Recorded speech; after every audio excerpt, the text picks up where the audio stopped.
ډېره مننه ربوني محفل خو ډېر خوند وکړلو چې ملګري راغلو دلته کېناستل. کلام دی چې د زړه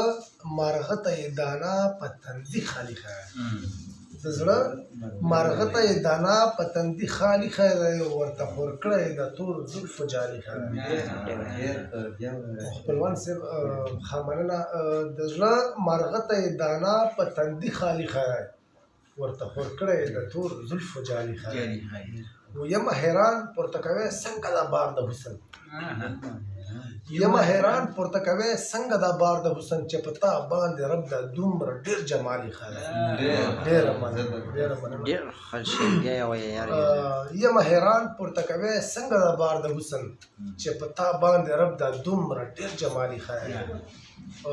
جنابر صاحب شعر دی چې داسې په کار دی مخنیوی د دې رقیب دپاره داسې په کار دی مخنیوی د دې رقیب دپاره لکه یجوج ماجوج ته ذوالقرنین دیوالي ښه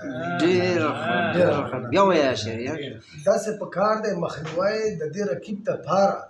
لکه یجوج ماجوج ته ذوالقرنین دیوالي ښه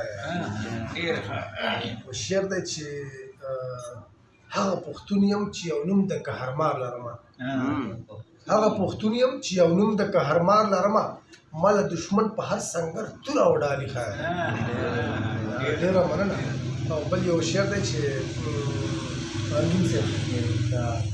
وایي چې نن راښکاره شوه په رنګینه لوپټه کې داسې نن راښکاره شوه په رنګینه لوپټه کې داسې ما ویل که چېرته په فضا کې بوډۍ ټالي ښه نن راښکاره شوه په رنګینه لوپټه کې داسې ما ویل که چېرته په فضا کې بوډۍ ټالي ښه شعر دی چې راتلونکی وخت د خپل حسن دا مثال وګڼه راتلونکی وخت د خپل حسن دا مثال وګڼه لکه چې شپه یې د نور سترګې ته زوالي ښه ډېره مننه. او بل شعر دی چې مینه خو هله شي کامله چې زوال شي حسن مینه خو هله شي کامله چې زوال شي حسن قدرت د مینې په دې کار کې څه کمالي ښه ډېره مننه. بل شعر دی چې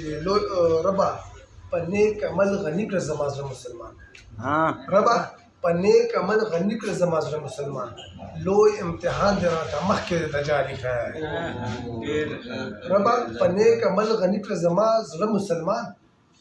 لوی امتحان دی راته مخکې د جالي ښه. او اخري مقطع خپلوان صاحب چې